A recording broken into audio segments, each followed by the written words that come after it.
Hello guys, welcome back to my channel মেয়ে lifestyle recipes. তোমরা কেমন আছো? আশা করি ভালো আছো। আমি অনেক ভালো আছি। তোমাদের সঙ্গে আরেকটা রেসিপি নিয়ে চলে এসেছি। আজকে তোমাদেরকে আমি খাসির মাংস আলু দিয়ে রান্না করে দেখাবো। আর এখানে মাংসটা আমি আগেই ধুয়ে রেখেছিলাম। এইখানে মাংসটাকে ম্যারিনেট করে নেবো। এইখানে আমি টক দই দিয়ে দিয়েছি, তারপর দিয়েছি হলুদ। এরপর মাংসটাকে আমি ভালো করে মেখে নেবো। এদিকে মাংসটাকে আমি ভালো করে মেখে রেখেছি। তারপর আমি 40 মিনিট মতো আমি এবার চাপা দিয়ে রেখে দেবো। আর এখানে দেখো সমস্ত কিছু আমি কেটে রেখেছি অফ ক্যামেরায়। আদা, রসুন, পেঁয়াজ, কাঁচা লঙ্কা, শুকনো লঙ্কা, টমেটো তো সব কিছু নিয়ে নিয়েছিলাম। আর কড়াইতে আমি তেল দিয়েছি, তেল গরম হয়ে গেছে। এরপর আলুগুলোকে লাল লাল করে ভেজে নেব। আর এখানে সামান্য একটু হলুদ আর নুন দিয়ে আলুগুলোকে ভেজে নেবো। আর মাংসতে আলু না দিলে না একটু ভালো লাগে না। আমার তো মাংস আলু খেতে বেশ ভালো লাগে। তোমাদের কেমন লাগে তোমরা আমাকে অবশ্যই বলো। আর এদিকে দেখো আলুগুলোকে লাল লাল করে ভাজা হয়ে গেছে প্রায়। এরপর আলুগুলোকে আমি তুলে নেব। তারপর ওই তেলে আবার একটু তেল দিয়ে তারপর আমি দিই তেজপাতা, শুকনো লঙ্কা, জিরে।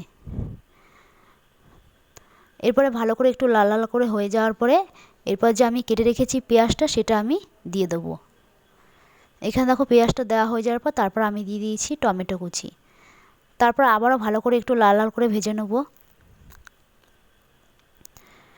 তো ভাজা হয়ে যাওয়ার পর তারপর আদা, রসুন, পেঁয়াজ, শুকনো লঙ্কা, টমেটোর যে পেস্টটা করেছি সেটা আমি দিয়ে দিয়েছি।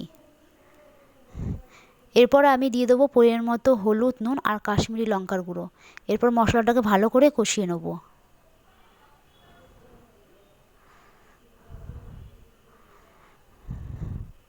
এদিকে দেখো মশলাটা প্রায় কষা হয়ে গেছে। আর মশলা থেকে তেল ছেড়ে গেলেই আমি যে মাংসটা ম্যারিনেট করে রেখেছিলাম সেটা আমি দিয়ে দেবো। আর এখানে দেখো মাংসটা সব দিয়েছি। এরপর ভালো করে কষিয়ে নেব। আর খাসির মাংস রান্না করতে অনেক টাইম লাগে। যারা রান্না করো তারা তো অবশ্যই জানো। আর আমার মাংস থেকে অনেকটাই জল বেরিয়েছে আর করতে অনেক টাইম লেগে গেছিলো। আর এদিকে দেখো তেলটা ছেড়ে গেছে। এরপর আমি দিয়ে দিচ্ছি ভেজে রাখা আলুগুলো।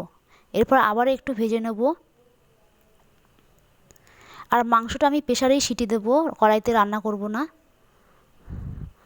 আর এদিকে প্রায় হয়ে গেছে মাংসটা। এরপর দেখো এখানে আমি প্রেসার কুকার দিয়ে পরিমাণ মতো গরম জল দিয়ে দিয়েছি। এবার জিরে গুঁড়ো, ধনের গুঁড়ো আর দিয়ে দিয়েছি মানে মশলাটা, মাংসর মশলা, মিট মশলাটা দিয়ে দিয়েছি। আর এখানে আমি প্রেসার কুকারে বসিয়ে দিয়েছি। আমি 4টে মতো সিটি দিয়েছি। আর এখানে দেখো মাংসটা এত সুন্দর লাগছে, দেখো কালারটা খুব সুন্দর এসছে। আর খেতেও দারুণ ছিল। তোমাদের ভালো লাগলে চ্যানেলটিকে অবশ্যই সাবস্ক্রাইব করে দিও আর লাইক করে দিও। দেখা হচ্ছে